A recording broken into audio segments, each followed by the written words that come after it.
देखिए, आज इस एडिसन पब्लिक स्कूल के क्लास 8 के बच्चों के विदाई समारोह में उपस्थित क्षेत्रीय ग्रामीण बैंक के शाखा प्रबंधक आदरणीय श्री मनोज श्रीवास्तव जी, यहाँ पर उपस्थित कार्यक्रम का संचालन कर रहे प्रिंसिपल सर इसरार जी, हमारे अनुनय विनय पे पहुँचे आदरणीय श्री देवेश सर जी, सत्यम सर, दिनेश सर, लवली जी, मंजू जी, कोमल जी, साधना जी, अलंकृता जी और मेरे प्यारे बच्चों, यह विदाई समारोह क्लास 8 के बच्चों के अब उच्च शिक्षा में प्रवेश करने का थोड़ा सा जो है कार्यक्रम बनाया गया है। इसी बहाने हम लोग अपनी बीती हुई बातों को याद करते हैं। जो कोई भी कुछ थोड़ी बहुत त्रुटियां हुई रहती हैं, वो बच्चों के नज़र में त्रुटियां रही रहती हैं, लेकिन बड़े जो है उसको अपने बुद्धि विवेक सोच से करते हैं। उन त्रुटियों को अगर वो त्रुटि समझते रहते हैं तो आज यह आयोजन एक ऐसी कड़ी होती है कि उनको विस्तार रूप से ये बताया जाए कि आपने तो ये समझा कि ये सर ने मेरे साथ त्रुटि की, गलती की, लेकिन वो सर की मजबूरी और उस समय का पहलू ऐसा होता है कि आपके साथ उसको फेस करना पड़ता है। मैनेजर से मैं आपको बता दूं, मेरे पिताजी भी सेंट्रल बैंक ऑफ इंडिया से दिल्ली से रिटायर्ड है और सदियों उनका ये कहना है कि मेहनत ही सबसे बड़ी पूंजी होती है। किसी भी क्षेत्र में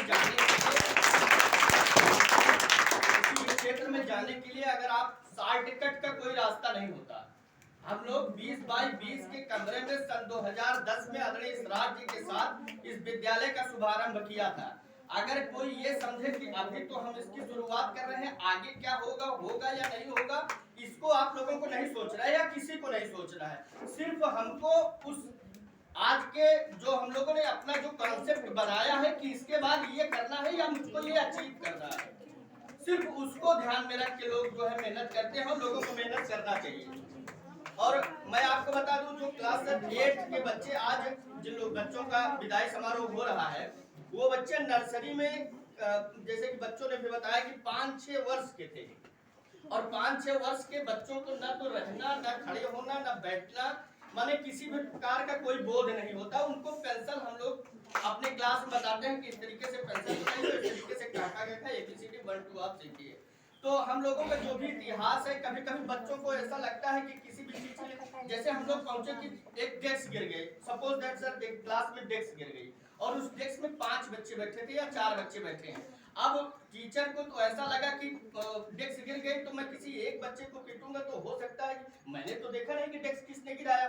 तो अगर एक बच्चे को मैंने मार दिया या कहीं कोई सजा दे दी और वो बच्चा उसमें शामिल ना रहा हो, तो बाद में तो एक प्रकार का ही अपराध हो। तो टीचर को क्या करना पड़ता है कि उस डेस्क पे जितने भी बच्चे बैठे हैं सबको पनिश करना पड़ता है। तो आज जिसने नहीं किया है उसको भी अपना एहसास हुआ कि हाँ, हम जो है हमको पनिश मिला और अगला कोई बेगुनाह उसमें नहीं फंसा। सभी को यह एहसास हुआ कि ठीक है, अगर हमने गिराया है तो हमको सजा मिली, या हमारा कोई मित्र, हमारा कोई सहपाठी गिराया है, अब गलती तो सभी से हुई। तो ऐसी कुछ स्थितियां भी होती हैं कि जैसे वो स्थिति को हो सकता है आप लोग नहीं समझ पाएंगे, लेकिन हाई स्कूल, इंटर या BA में या जब भी आप अपने जीवन की उन दिनचर्याओं में जाएंगे तो हम लोगों की जो जिम्मेदारी, उस जिम्मेदारी को निभाते समय कभी कभी हम लोग अपने स्टाफ पे भी कहते हैं, देखिए सर यहाँ ये लोग आवाज कर रहे हैं, आप लोग देख रहे हैं। स्टाफ भी मेरा जबकि मेहनत बहुत करता है, हम लोग बहुत मेहनत के साथ अपने बच्चों को, ये एक चीज और डाल लीजिए, गुरु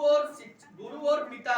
सर, यही दो ऐसे पहलू। गुरु चाहता है कि मेरा बच्चा, मैं अगर इतने छोटे से विद्यालय का मैनेजर हूँ तो मेरा बच्चा, मेरा शिष्य जो है बहुत बड़े किसी विद्यालय का मैनेजर हो, बहुत बड़े किसी विद्यालय का डायरेक्टर हो, या मैंने हमसे भी आगे चला जाए सिर्फ। और एक चीज और डाले, शिक्षक जो होता है, शिक्षक अगर हम लोग चाहते तो एक दुकान खोल लेते, हो सकता है इससे ज्यादा सर आमदनी होती, हाँ, या कोई उद्योग कर लेता है, लेकिन शिक्षक बनने का जिसके पास कॉन्सेप्ट रहता है, वो शिक्षक जो है उसके पास नजरिया दूसरा रहता है। गेट के अंदर जब बच्चे आते हैं, हर बच्चा मेरा बेटा है और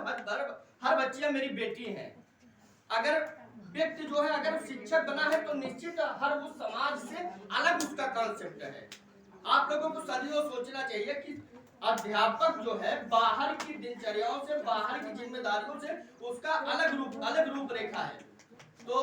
आज क्लास 8 के बच्चे यहाँ से जा रहे हैं, हम लोगों ने जो भी जिन पहलू पे, जिन व्यवस्थाओं को, जिन स्थितियों को संभालते हुए, जिन जिम्मेदारियों को देखते हुए आप लोगों के साथ शिक्षा अध्यापन का कार्य किया, जो संस्कार, जो सभ्यताएं हम लोगों को मिली थी अपने पूर्वजों से, अपने गुरुओं से, अपने माता पिता से, उन सब चीजों को हम लोगों ने आप लोगों के साथ डिलीवर्ड किया कि हमारे बच्चे कहीं अगर जाएं, आए या बैठे उठे तो कहीं ये महसूस ना हो कि ये कहाँ से आते हैं, इनका अध्यापक कौन है, ये किस विद्यालय से बिलोंग करते हैं। तो उन सब चीजों को आप लोगों को बताया गया, समझाया गया। और सिर्फ अध्यापक आप लोगों से, आप चाहे जितनी भी बड़ी पोस्ट पे चले जाएंगे या चाहे जितनी भी आप लोग अब अर्निंग करेंगे, अब अध्यापक से आपके उस अर्निंग से कोई मतलब नहीं रहेगा। लेकिन जब भी वो कहीं किसी भी दिशा में या किसी भी मोड़ पे मिलेगा तो आप लोगों से सिर्फ यही पूछेगा कि आप लोग कर क्या रहेंगे। अगर अच्छा कर रहे हैं तो उसको थोड़ा सा प्रसन्नता होगी, वो बस केवल वो यही चाहता है कि आप जहां मिले सम्मान करें और आप लोगों का जीवन माने सफल हो। एक गुरु के विदाई समारोह बहुत करुणा का विषय होता है, बहुत दर्द का विषय होता है। दर्द का विषय उन लोगों से होता है जैसे एक पिता के लिए दर्द का विषय होता है और एक विद्यालय के मैनेजर के लिए दर्द का विषय होता है। कुछ लोगों के, जो लोग सीरियस लेंगे उनके लिए दर्द का विषय होता है।